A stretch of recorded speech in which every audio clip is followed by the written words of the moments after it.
It is way too early in the fucking morning to be crying right now. Hi everybody! I'm gonna pretend like I have energy. Hello! My god. I got me Dutch Bros. Sophia's gonna be so mad at me. I'm so sorry. I got the new seasonal cookie butter latte. And cookie butter is one of my favorite things in the world, so I'm really excited about that. I did not get it with alternative milk. I can't afford it anymore. It is very expensive being lactose intolerant. Like,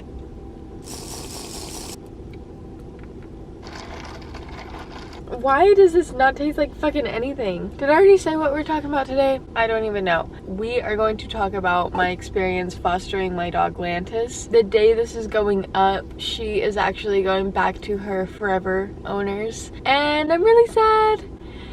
I want to give some insight because I know a lot of y'all love Lantis as much as we do. Maybe you're thinking about fostering a dog. So I just kind of wanted to talk about my experience this past year, partly for y'all but partly for me to remember it, you know. I'll start from the beginning. One of our previous co-workers posted on their story that their friend's dog needed a home. Keep in mind, I have been very against getting a dog, not because I don't absolutely love them, but because they're a lot of work. It's hard for me to commit to that much right now while I'm so unsure of my future, you know. But then I saw my friend's story. I screenshotted it, sent it to Soph, and was like, we need this dog. It was July 2023. They were moving out. The apartment that they were moving to had breed restrictions. They didn't know if they could keep Lantis, basically. We go to meet her. She was just like instantly excited to see us. Oh no. Okay, we're fine. So, oh no, can I even do this? I don't think I'll ever forget how excited she was to see us for the first time. Okay, we're fine, guys, we're fine. We hung out with Lantis that day for a while. We all took her on like a big group walk. When we got back to their apartment, we were just kind of all talking, and I think Soph and I immediately were like, yeah,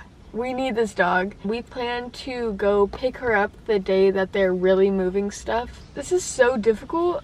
Guys, we kind of decided like we could only watch her for the next year because honestly we didn't know where we'd be moving to. We knew that we'd have this big backyard for at least a year. We kind of explained that to them and they were like, no, that's perfect. The day we went to pick her up, I can't remember exactly what day it was, but it was like late July, I think. She loved us.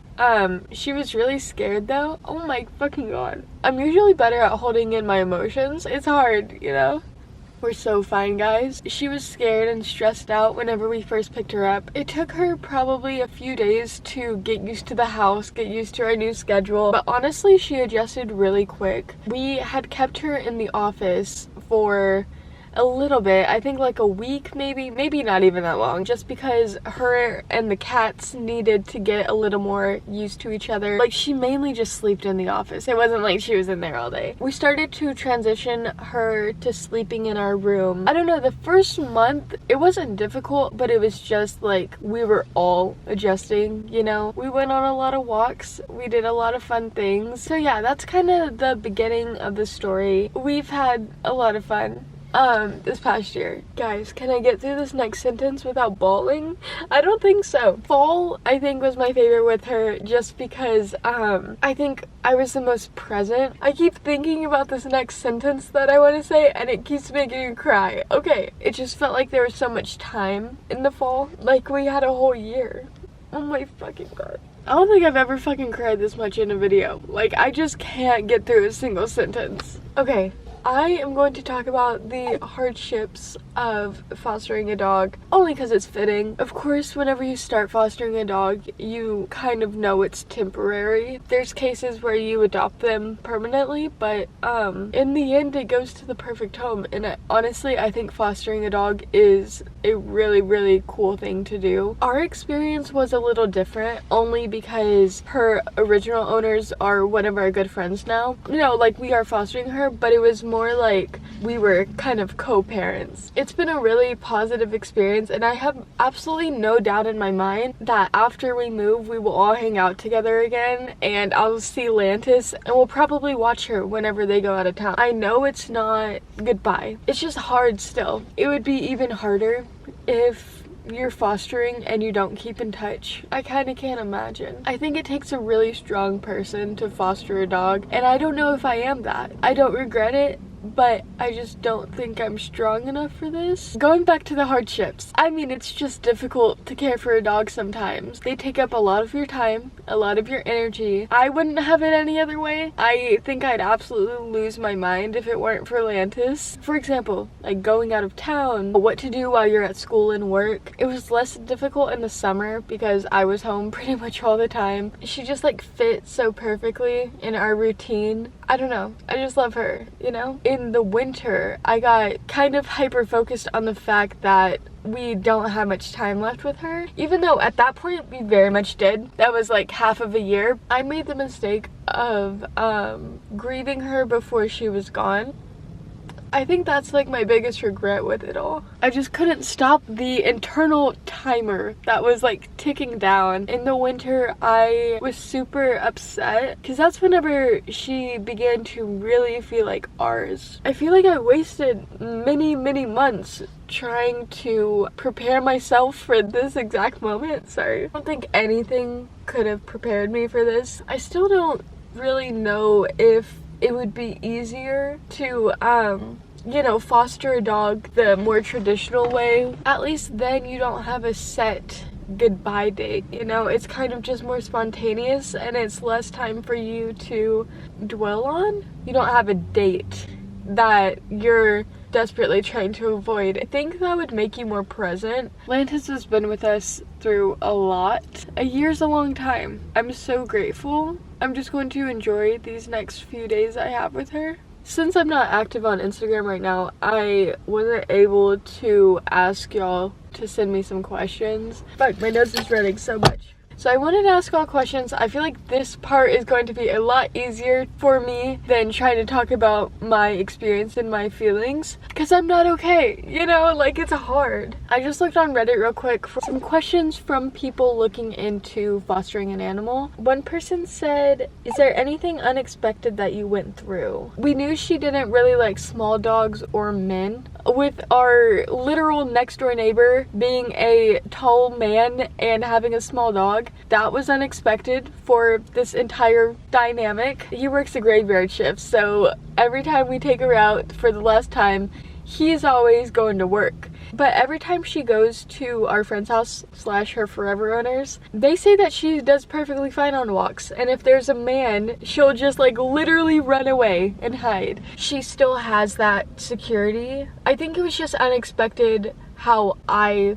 reacted to that. Does that make sense? I thought that I would be a better dog trainer. I don't think you have to be a professional to have a dog, but sometimes I wonder if I didn't get stressed that first time we saw a man on a walk. I wonder if she would have done better. I don't know if it could have entirely been prevented. It's not completely unexpected because dogs are dogs, but she literally goes insane every night, gets the most insane zoomies, and she gets exercise all throughout the day, but once it hits 11 p.m. she is insane. It's not a bad thing, it's just kind of unfortunate sometimes whenever we're trying to sleep. But I don't know, I mean, that's the only other unexpected thing I can think of. We kind of knew what we were getting ourselves into. She's just a fucking weirdo. I love her. This person on Reddit's gonna make me cry again. They said, was it hard separating from the pet at the end of your fostering period?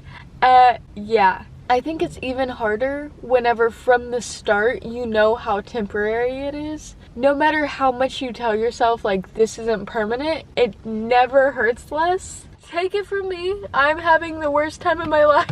It's hard, but it's worth it, you know? Somebody said, you do get attached and it can be sad parting with them. When I was in a situation where I knew I couldn't keep them, it was easier. That kind of makes me feel a little better. The new apartment that I'm moving to doesn't allow pit bulls. Even if I wanted to be sneaky, which I won't, because of that, but it also because like I'm gonna be working full-time, Soph's working full-time. Her being in an apartment all day, pretty much every day, I don't think I could do that to her. At her forever owner's house, there's her 2 OG owners, but there's also our old coworker. 3 people that have different work schedules. They all 3 love Lantis. That's their baby. you know, and she loves them, and they're able to keep her, and that's all that matters. I know this is what's best. It would be a lot harder if, say, I had to give her back this month, but we were still going to be at the house for another year. I couldn't do that. We're giving her back 5 days before our lease ends. I'm not even going to be at the house. I refuse to sleep at the house whenever she's not there, since I'm not staying in the same environment and I'm moving to an environment where I physically cannot have her.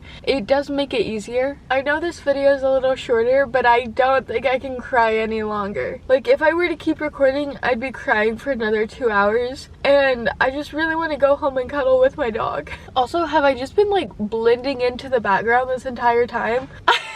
I just look like a talking head. I'm always open to talking about this again. I mean, like, I'm sure I'll update you all in my vlogs how the transition's going. This is one of the most difficult things I've ever done in my life, and like, I know I can do it, but it's just still hard. I'll be okay. In conclusion, the Dutch Bros cookie butter latte doesn't really taste like much. If I didn't address something you wish I did in this video, which is very possible because I just kind of blacked out and I've been crying for an hour straight, feel free to comment any additional questions you might have. I can answer them in my moving diaries. This is gonna be really hard for me to edit, but here are some of my favorite moments with her. Peace out, Girl Scout. I could use a story.